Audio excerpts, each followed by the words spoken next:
NASA just officially announced SpaceX completely replaces Russia. Last month, Russia invaded Ukraine in a series of attacks that sparked some of the most intense conflicts in Europe in decades. Most recently, on the night of February 27th, Russian President Vladimir Putin declared a nuclear alert, a move that only furthered international concern. With tensions rising ever higher, companies and countries across the world are breaking ties with Russia in space. But there's another player in the market that is ready to jump in and replace them in the industry: tech billionaire Elon Musk SpaceX. Want to know more? Well, you soon will, because today in our video, we'll talk about the impact of the Ukrainian conflict on Russia's space endeavors and SpaceX's entry into the realm as their replacement. This raises many questions in our minds. How important is Russia to the space industry? Could SpaceX replace Russia? What implications will this have for the future of the space industry? Well, let's stick around as we take a deep dive into the world of foreign relations in space. Let's begin the video. Russia continues to degrade its role in the space industry, alienating itself from international customers it has long supplied space resources to, because President Vladimir Putin refused to back down from the attack on Ukraine. Since Russia began its invasion, the head of Russia's space agency, Roscosmos Dmitry Rogozin, refused to launch a UK satellite company's payloads and stopped supplying Russian-built rocket engines to US customers, and threatened to cut ties with its international space station partners, including NASA. The most delicate ongoing space policy issue is the International Space Station.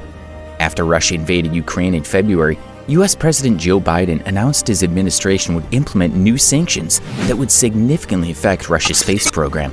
In response, Dmitry Rogozin, the Director General of Russian space agency Roscosmos, shared his candid thoughts online. "Do you want to destroy our cooperation on the ISS?" Rogozin tweeted in Russian. "If you block cooperation with us, who will save the ISS from uncontrolled deorbiting and falling into the United States or Europe? There is also the option of dropping a 500-ton structure to India and China. Do you want to threaten them with such a prospect? The ISS does not fly over Russia, so all the risks are yours. Are you ready for them?" Rogozin added. Rogozin's words suggest that, without Russia's Soyuz craft to boost the space station, it would deorbit and fall to Earth. However, any visiting vehicle with extra fuel, certainly including SpaceX's Crew Dragon capsule, can boost the station and keep it going as it has been. Europe has also enacted severe sanctions in response to Russia's invasion into Ukraine. After Europe announced these sanctions, Roscosmos said on February 26th that it would stop its partnership with Europe that enables Soyuz launches from Europe's spaceport in French Guiana. Additionally, Roscosmos announced that the agency will be withdrawing its workers from the European spaceport. Over the past 20 years, NASA and Russia worked together to build and maintain the orbiting laboratory 200 miles above the Earth.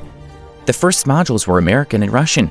The first two astronauts to enter the space station when the lights were turned on were American and Russian cosmonauts together, an intentional choice by STS-88 mission commander Robert Cabana. Rogozin has threatened to pull out of the ISS altogether and end on-orbit science activities between cosmonauts and their international astronaut counterparts. In April, NASA astronauts Mark Vande Hei is set to undock from the space station with two cosmonauts and return to Earth on a Russian spacecraft landing in Kazakhstan. He may be the last American to fly in a Russian vehicle if the relationship deteriorates. Secondly, the US, Europe, and Japan are working to extend the life of the ISS until 2030.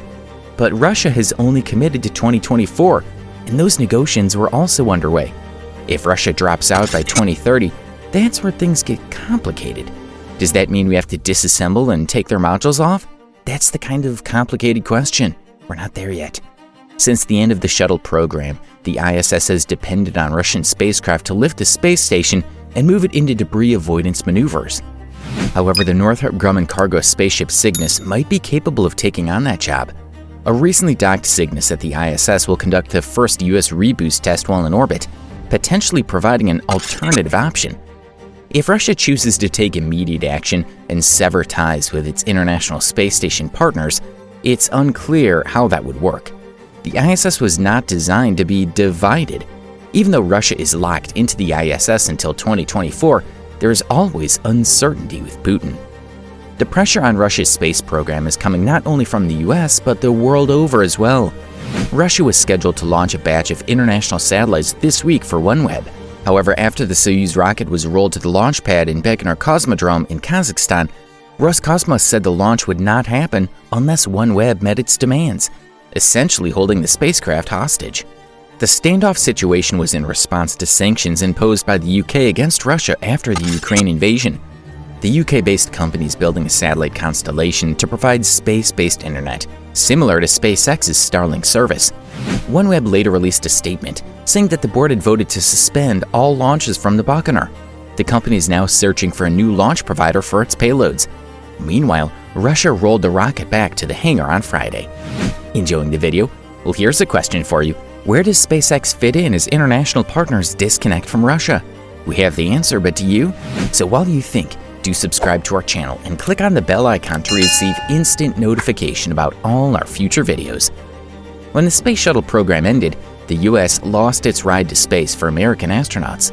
It began purchasing seats on the Russian Soyuz spacecraft for more than $80 million for 9 years until SpaceX began launching astronauts under NASA's Commercial Crew program. Since Elon Musk's company began launching Americans from Florida in May 2020, NASA had purchased fewer seats from Russia and was negotiating for a cosmonaut to launch on SpaceX's Crew Dragon when the Ukraine invasion began. In 2014, NASA contracted SpaceX and Boeing through its Commercial Crew program to build crew capsules that could ferry astronauts to the space station and back. While Boeing's Starliner has yet to fly a crew, SpaceX's Crew Dragon has flown numerous astronaut crews to and from the orbiting lab successfully. This partnership was created by NASA with the explicit purpose of decreasing NASA's reliance on Russia's Soyuz capsule, which was the agency's only vehicle to the station after the space shuttle program closed in 2011.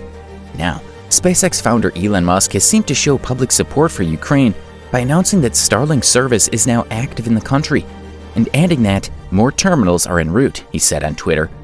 Musk also responded to Rogozin's Twitter remarks about keeping the space station aloft with simply an image of the SpaceX logo.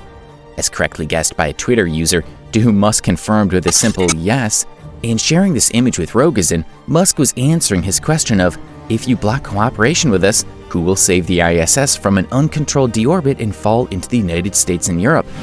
While Rogozin's message implied that the fate of the space station rests solely on Russia and its Soyuz capsules boosting the station in orbit, any spacecraft with extra fuel can do that. This message from Musk heavily implies that, even with no Soyuz capsules in the station, SpaceX's Dragon spacecraft could do the job just as well. SpaceX recently activated Starlink internet services in Ukraine, showing support for the nation under attack. With the company already ferrying astronauts to and from the International Space Station, reducing NASA's dependence on Russian Soyuz rides, it seems more possible than ever that SpaceX could fully replace the need for Russia's Soyuz capsule. In other words, the space station and NASA no longer need Russia's Soyuz, they have the Dragon. As Russia continues to degrade its role in the space industry, alienating itself from international customers it has long supplied space resources to, SpaceX is entering the market as a fresh, hot competitor, ready to swoop in and replace them from the ever-growing industry. So, do you think the space industry will be better off without Russian support? What do you think we'll find out? Let us know in the comments below. And if you want to watch more of our amazing videos, then stay tuned.